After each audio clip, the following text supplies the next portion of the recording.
for the life, for the love we've buried deep inside that makes us united.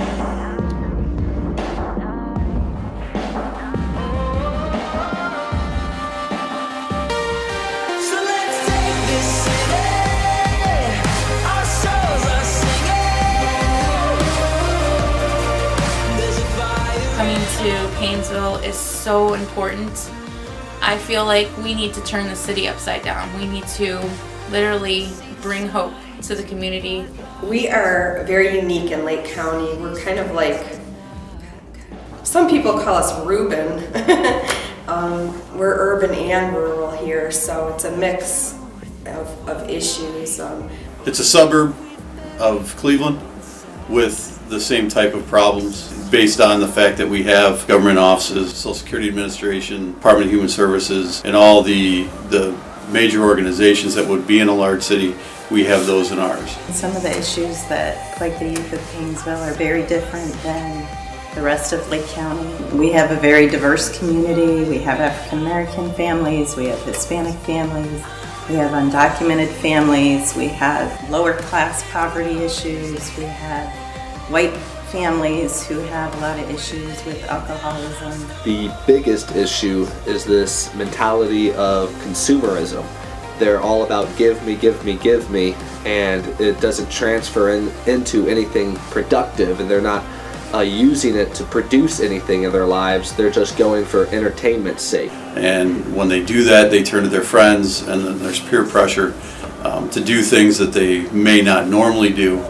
It's this idea that, hey, I deserve this, I need this, it's all about me, instead of saying, hey, what could I do to help influence and impact the community around me. When you have a situation where it's an absentee parent where they let the kids do whatever they want, those kids will find something to do.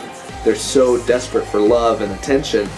I live on a street where there's lots of teenage kids that like to hang around in the middle of the street and just cut up and do things that they shouldn't be doing. Went out to speak to them and said, hey, can you watch your mouth, because my 7-year-old child is playing in my front yard, and their parent came down yelling and screaming at me. She was treating me like I was the bad person.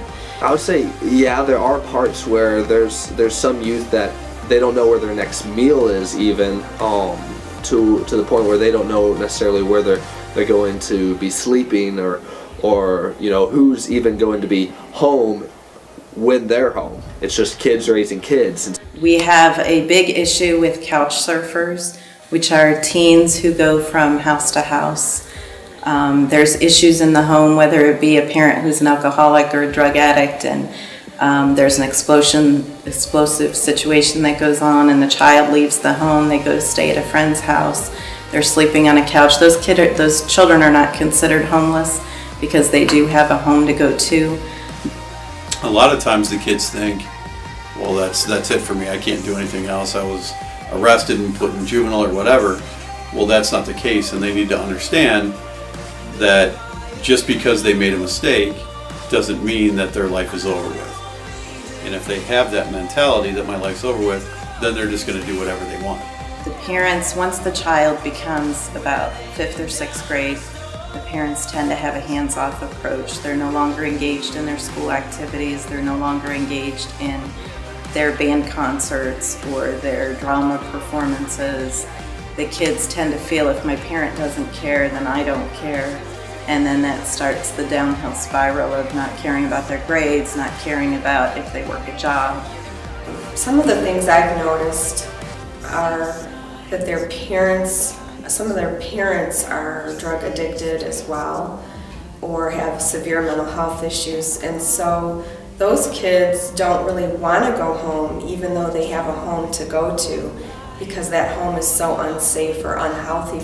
When you have an undocumented Hispanic child in a school district, by the time the child figures out they're in 9th or 10th grade, they can't go to college because they have no social security number.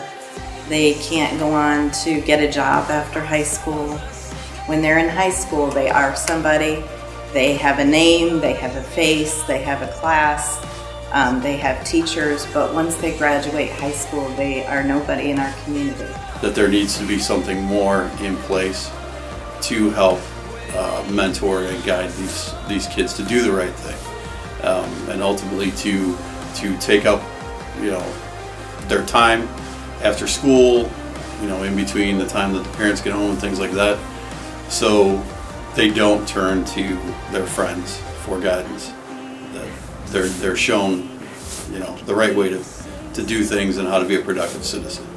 They need a place to where they can get help, whether it's through school or whether it's vocational or whatever it might be, and have it free of charge. I always think that's a great idea and opportunity. I think that's a wonderful thing that we could look at and say, yeah. We could keep them successfully housed, but with the support of a center that might, a place like that you're proposing to do, that might actually really minimize the issues of them being homeless themselves. They can understand that just because they had a bump in the road doesn't mean that they don't have a future. So I wanted to share a little bit more about the vision and passion that I have and that God has given me, and the calling and the directives that He's given me. God really spoke to my heart and showed me a lot of things about what He wants me to accomplish here. Other people started to come up to me and had shared that they had been given visions from God about turning the city upside down. They had shared with me that they essentially were called to work with the citizens of Painesville. He basically showed me in a vision that we were going to be walking up and down the streets, sounding the drums of war, preaching the gospel in the streets, getting to the youth where they are, which is kind of amazing because I know that Urban Promise has a street crew that they send out to meet the people in the streets to preach the gospel and get the people that wouldn't necessarily come into the center. If we meet them where they are, they're more likely to come and utilize the services in the center that the center has to offer. And it's just my complete goal to turn the city upside down, that we would break the strongholds, break the oppression, break the mentality of not having a desire to do anything with their lives.